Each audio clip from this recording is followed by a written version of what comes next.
తాను రాజకీయంగా లబ్ధి పొందేందుకు జనసేన అధ్యక్షుడు పవన్ కళ్యాణ్ సుగాలి ప్రీతి కేసును వాడుకున్నట్టుగా మరొకరు వాడుకోలేదు. సున్నితంగా మాట్లాడాలి ఈ విషయం ఏదంటే, మీకు ఒక అన్యాయం జరిగినప్పుడు, ఎవరికైనా ఒక అన్యాయం జరిగినప్పుడు మనం ఏం చేస్తామంటే, నాకు ఆ వ్యక్తికి శిక్ష పడాలి, ఇంకింతే ఉండాలి. చంద్రబాబు నాయుడు హయాంలో ఇంకా ఆయన అధికారంలో ఉండంగానే హత్య జరిగితే ఆ తర్వాత కూడా 7.5 కాలం చంద్రబాబు ముఖ్యమంత్రిగా ఉన్నప్పటికీ ఆయన్ని ప్రశ్నించకుండా జగన్మోహన్ రెడ్డిని 5 ఏళ్ల పాటు ఈ కేసులో ప్రశ్నిస్తూ వచ్చారు.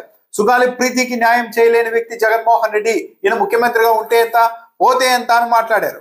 చాలా విచిత్రమైన అంశం. అయితే అంతో ఇంతో న్యాయం జరిగింది అంటే జగన్మోహన్ రెడ్డి వచ్చిన తర్వాతనే.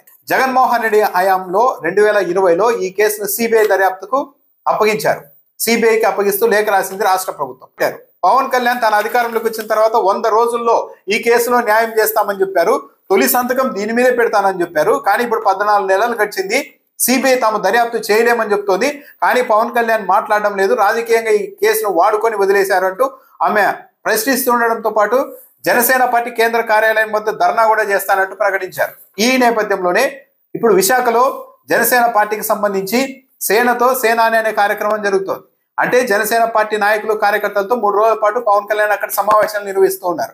ఈ సమావేశాలకు సంబంధించి బ్రీఫింగ్ ఇవ్వడానికి జనసేన పార్టీ ఎమ్మెల్యేలు ఈరోజు మీడియా ముందుకు వచ్చారు. మీడియా ముందుకు వచ్చినప్పుడు ఈ కేసు గురించి ప్రస్తావించారు విలేకరులు. సుగాలి ప్రీతి మీ ఆఫీస్ దగ్గర ధర్నా చేస్తామంటున్నారు, మీరు న్యాయం చేయలేదు కదా అని అన్నప్పుడు అక్కడే ఉన్న జనసేన పార్టీ ఎమ్మెల్యే బొలిశెట్టి శ్రీనివాస్ చాలా తీవ్రంగా ఆగ్రహం వ్యక్తం చేశారు. సుగాలి ప్రీతి తల్లివన్నీ గొంతెమ్మ కోరికలు, వాళ్ళు చెబుతున్న వింటున్నారు కానీ మేము చెప్పేది మీరు వినరా అంటూ జర్నలిస్టుల మీద చాలా ఆగ్రహం వ్యక్తం చేశారు. మేము న్యాయం, ఆ కేసును ప్రస్తావించింది, న్యాయం చేసింది పవన్ కళ్యాణ్ అంటూ మాట్లాడారు.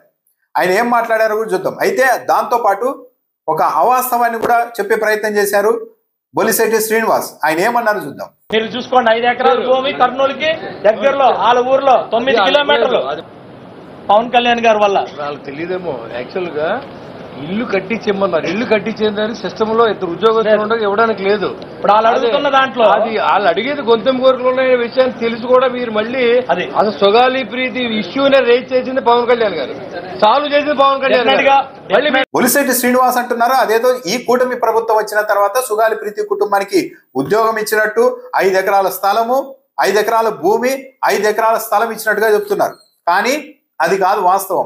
మా హస్బెండ్ కి ఒక జాబ్, 5 ఎకరాల భూమి, 5 సెంట్ల స్థలం ఇచ్చారు. అవి కూడా ఇచ్చారు 2021లో జగన్మోహన్ రెడ్డి గారి పీరియడ్ లోనే మాకు ఇవ్వడం జరిగింది. పవన్ కళ్యాణ్ చెప్పింది ఈ కేసును దర్యాప్తు చేయిస్తాం, అసలు హంతకులు ఎవరో తేలుస్తాం, నిజాలు బయటికి తీస్తాం, 100 రోజుల్లో అంతా తీస్తామని చెప్పారు. 14 నెలలు అయిపోయినారు. 100 రోజుల్లో మేము సాల్వ్ చేస్తాం, తొలి సంతకం పెడతామన్న పవన్ కళ్యాణ్, వైసీపీని 5 ఏళ్ల పాటు ఇదే అంశం పైన టార్గెట్ చేసిన పవన్ కళ్యాణ్, జనసేన పార్టీ ఇప్పుడు మాత్రం ఇంకా కోఆర్డినేషన్ కుదరలేదని 14 నెలల తర్వాత చెప్తూ ఉన్నారంటే ఏ మేరకు సీరియస్ గా ఈ వ్యవహారాన్ని తీసుకుంటున్నారని క్లియర్ గా అర్థమవుతుంది. కేవలం రాజకీయంగా వైఎస్ఆర్సీపీని బదనాం చేయడానికి వాస్తవ విరుద్ధమైన అంశాన్ని ప్రచారం చేశారు 5 ఏళ్ల పాటు. అన్ని చేసిన జగన్మోహన్ రెడ్డి మాత్రం విలన్ గా చిత్రీకరించబడ్డారు. ఏమీ చేయని, అప్పటికి ఇప్పటికి ఏమీ చేయకుండా కేవలం మాటలు చెప్తూ గట్టిగా అరుస్తూ వచ్చిన పవన్ కళ్యాణ్ మాత్రం ఈ రోజుకు మళ్ళా మేమే చేశామని కూడా జనసేన పార్టీ ఎమ్మెల్యేలతో చెప్పించుకుంటున్నారు.